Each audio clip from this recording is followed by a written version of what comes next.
What if France won't monarchist after its victory in World War I?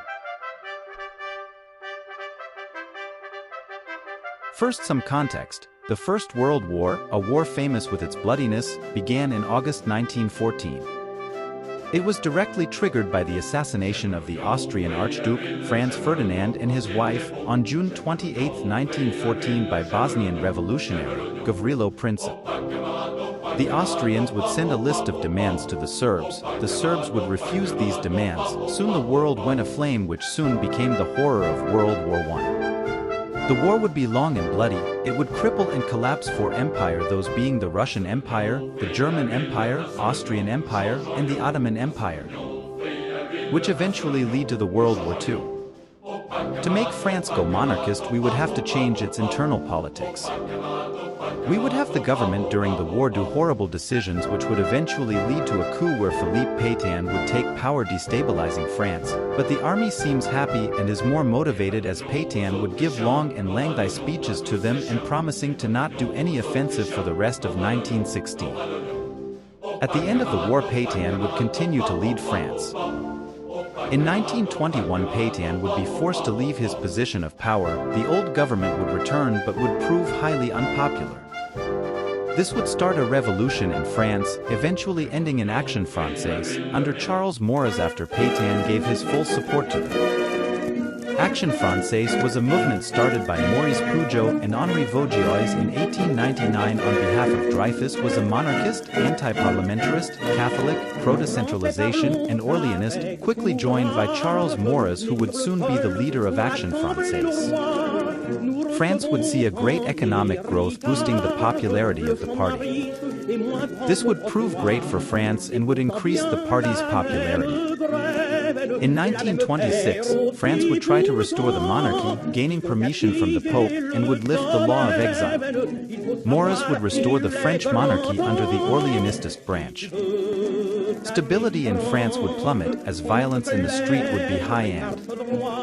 But eventually the violence calms down, as France would start to stabilize and build up its military and industry.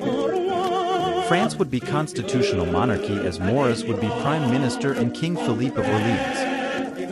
Philippe would not die in 1926 due the French government would pay heavily to make sure he lives longer, finding him better than Jean III. France in this timeline would be much more imperialist and expansionist.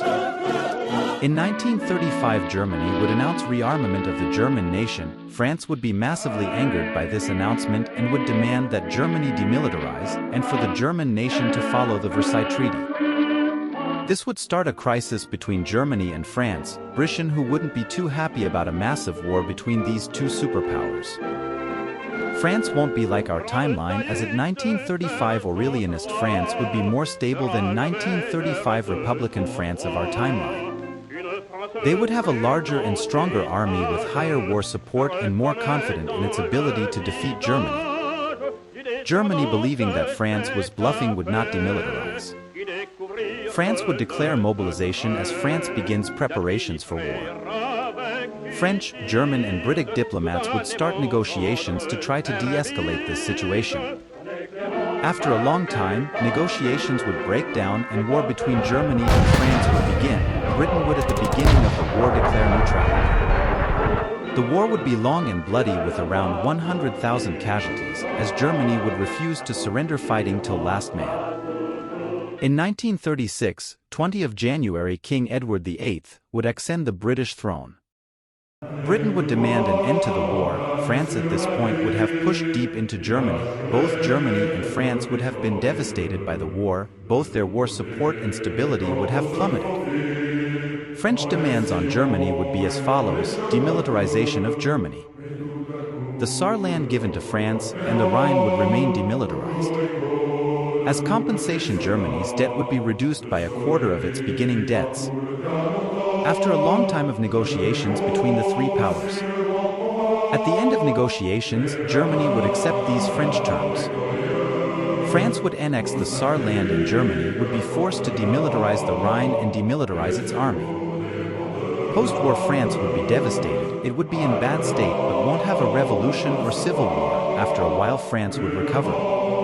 While for Germany it would collapse into anarchy, Hitler would be assassinated, and soon a German civil war would begin.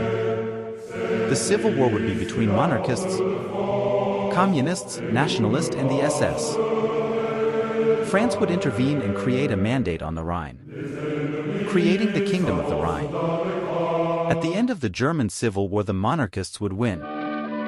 Under August von Mackensen, after a long time of a military junta, Mackensen would restore the House of Hohenzollern under Wilhelm III.